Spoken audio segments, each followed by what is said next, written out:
Every moment in time creates questions the human mind cannot answer. Out of reach, past all we can see, hear, and touch, beyond all we understand lies.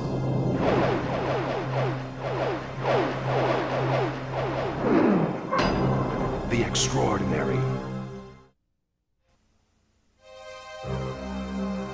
We listen to bizarre and supernatural stories, told by friends and strangers, maybe with a little grain of salt. But now and then, someone so prominent we can't ignore comes forward, as in this story. It happened on Long Island, New York, to a very famous man. Now, what I'm about to tell you is true if you want to hear it.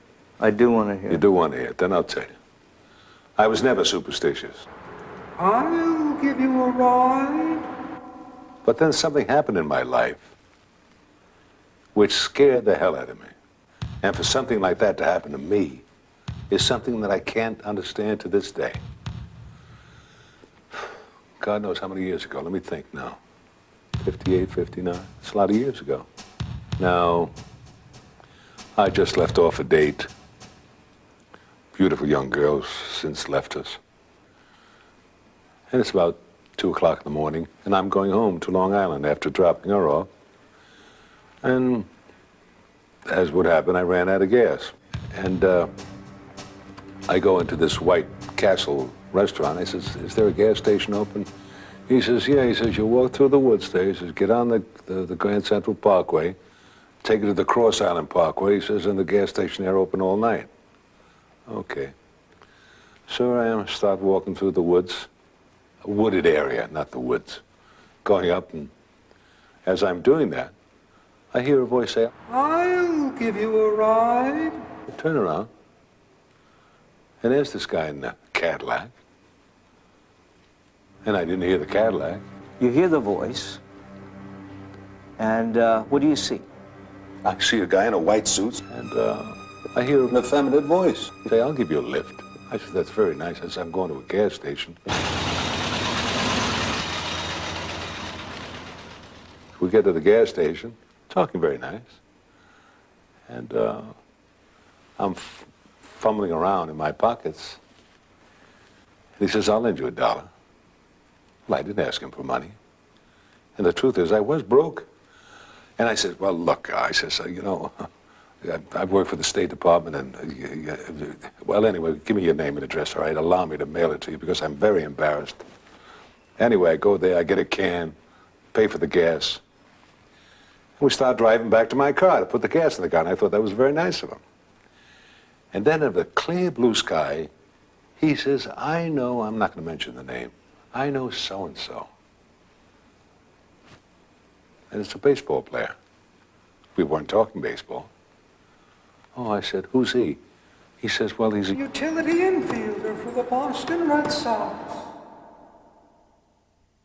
Oh, it's so bizarre that he would say it in the spookiest voice I ever heard. He kept driving, get to my car, put the gasoline in. He pushes me to get it started, My car starts. I thank him very much. All in all, it's a very lovely experience to meet someone to help you out like that. No incident whatsoever.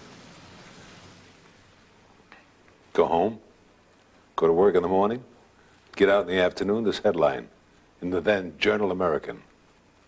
So-and-so dead.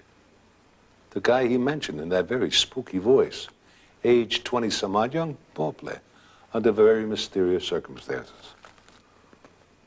Autopsy and all that stuff. I said, "God, what a frightening coincidence." I go home and I says, "Hey, Ma, isn't that funny?" My mother, I think, was part witch. I explained it to her. She says, "Well, yeah, Telly, strange things that do happen." I said, but. And then I remembered that he gave me a piece of paper for me to send $1 to. I look at it, and there besides the address is a telephone number. Okay. Pick it up and I call the number. Jimmy's Bar. Oh, I said, "Well, can I speak to Mr. Cullen, please?" "Oh, Mr. Cullen, just a minute." Woman gets on the phone. Who's calling? Hi, may I speak to Mr. Cullen, please? He's not here. When do you expect him? Who is this? I says, well, I was with Mr. Cullen last night, and he gave me this telephone number, and he said I could reach him here. She says... Look, you son of a bitch, I don't know what you're talking about. You're talking about my husband, and he's been dead for 2 years. Anyway, I wouldn't let it go. I did get in touch with the woman again. I did meet her in New York. She came down from Boston. Because, you know, this is a little too much. The clothes I described were the clothes he was buried in. The piece of paper that he gave me signed James Cullen. She brought a letter that he wrote her when he was in the Army. It had Jimmy on that. Outside of that, the signature is identical. There was only one thing that was different. I said he had a high voice. She said, oh, no, she said. He had a deep voice like yours. Oh. Then it meant he killed himself. This way, right through the voice. Box, whatever. Anyway, this story happened to a guy like me, and as I say, it's been haunting me now close to 40 years. Telly told us, by the way, that he'd always been a cynic about the supernatural. Until that night.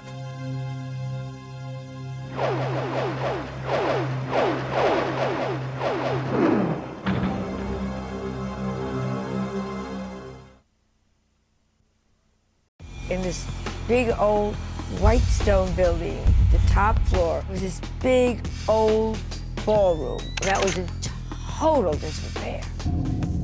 Labor Day weekend, on the way home, I had my dog in the car, and I thought, I'm gonna go and just take a look at the apartment, because that was really like going to be my new home. We got to the door that night, and he wouldn't go in. Absolutely would not go in the apartment. It was just very strange, and the dog was barking and carrying on at the door, and I just didn't know what the hell happened. So I get back into the elevator, and I say to the elevator man, gee, my apartment's so cold and the dog won't go in, and it looks like somebody was in there writing on the walls, and he said to me, oh, I guess Mrs. Spencer is back.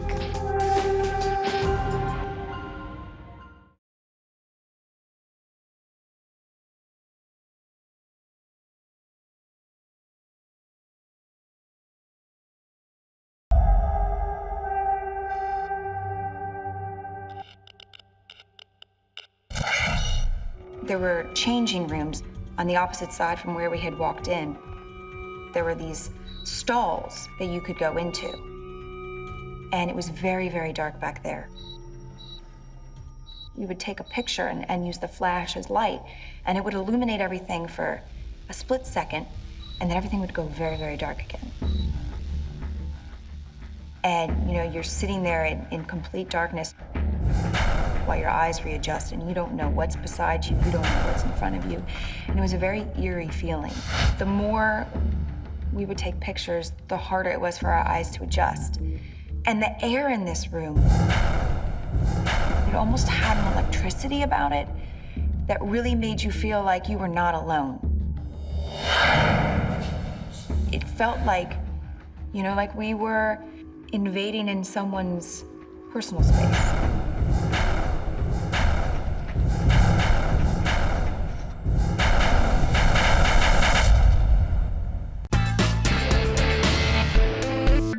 I'm a Texas girl, so I really feel like I've always been sort of split down the middle. I loved culture and the arts, but I also loved horses and cows. So when Northern Exposure happened for me and I was cast in the show, I decided that's what I wanted. I wanted a Palomino horse. So I purchased Maggie, and she was just my buddy from the beginning. I mean, I almost think of beyond that. We just had a connection of spirits. On Northern Exposure, we would work sometimes till 2 in the morning, 4 in the morning, and a lot of my fellow castmates would go out and do this and that. And what I did, I went to visit her at the stables and to ride her and to make sure she got out. And I built an arena, had a special arena, so we could ride together. She was very happy. So I went out one day, and I walked into the stall and I didn't see her. And when I walked in, I saw that she was flat, lying down, and couldn't get up in the stall. so when she saw me, she tried to get up. So she got up, and she was in such pain. I mean, we just had to put her down. And it was really very, very devastating for me. A couple of days later, after she was buried, I had to journey back down to Austin to film Friday Night Lights. And I was just holding the steering wheel, driving, just crying. And then all of a sudden, this presence just came into the car and washed over me. And I felt as if she was just right here with me. So I was like, Maggie, is that you? And she said to me, it's me. And I was just like, oh wow, you know, I miss you so much and I'm so sorry. And she said to me, it's okay. And then a few days later, my daughter said she saw Maggie in the corner of the barn, surrounded with light, just shimmering with light. To this day, I know that Maggie is with me. She is my sort of my guardian angel. She's right here on my shoulder. When I go down to her stall and she's no longer there, I realize that, wait a minute, she is. She's right here. And I know that I can talk to her and she's with me. There's something very comforting about that.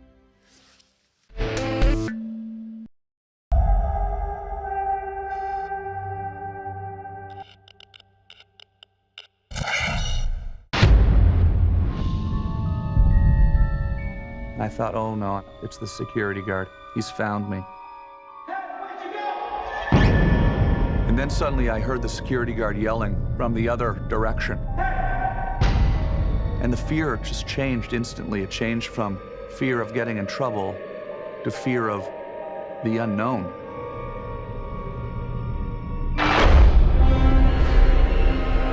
I realized that it wasn't the security guard. It was a much taller man.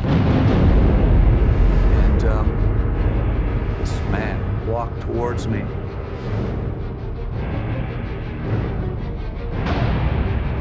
He was looking in my eyes. And I was frozen. This man, he looked like he might not be from this time period. And he was angry. I was scared. I was legitimately scared. And then suddenly, he's disappeared into the shadows. And it was just so creepy that I decided to pack up my sleeping bag and snuck out of the museum and went home.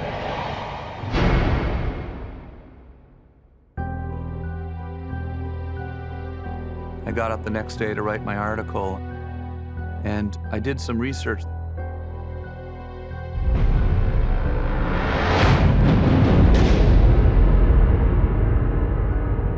I found out that the architect who had designed this museum committed suicide there.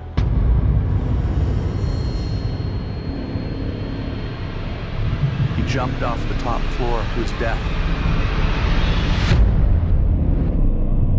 Some say it was depression, the end of his career, and in a last hurrah, he dove off of his great achievement, the museum that he built. Many believe that he is still haunting the museum today.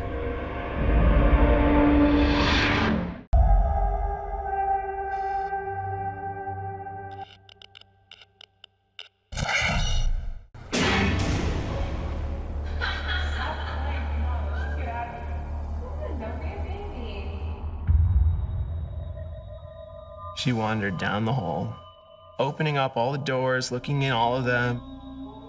And I said, you know, like, let's just get out of here. This is not fun anymore. She didn't listen to me, as little sisters seldom do.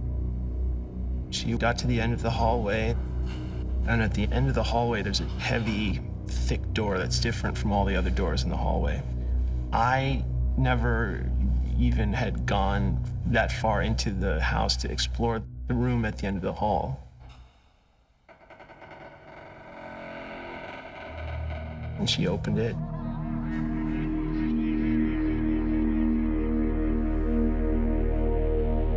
And she walked inside. And she disappeared into the darkness. And I'm standing there at the top of the stairs, just waiting for her to come out, and she didn't. There's this sense of something was about to happen that was bad. Like my hair on the back of my neck started to stand up.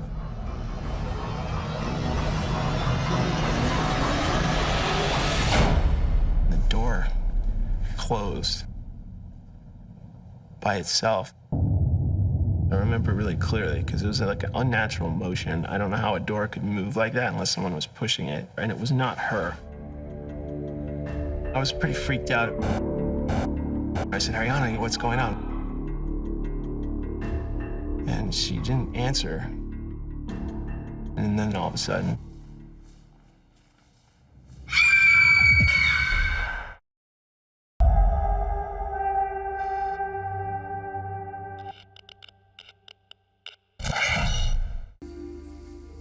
after a little while, we finally come across his grave.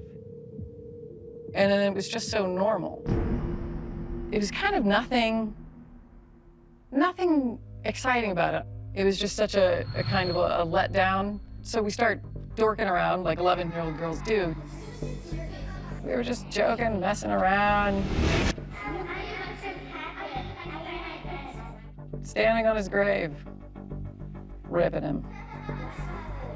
We were making fun of him, you know, who eats his friends, and just kind of harassing the dead. That wasn't smart. Instantly, all three of us felt like we were being watched. You know, the hair goes up on the back of your neck, and all three of us were like, just still. Completely still.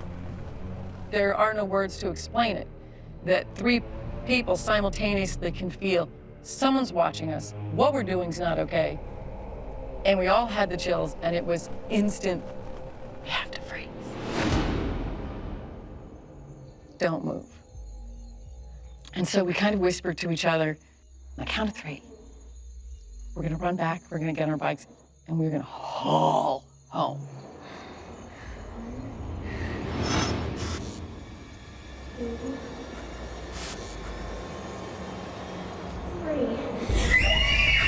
And we just tore out of there, absolutely crazy. And we got on our bikes, and we were riding as fast as we could, and the entire time we felt like we were being chased.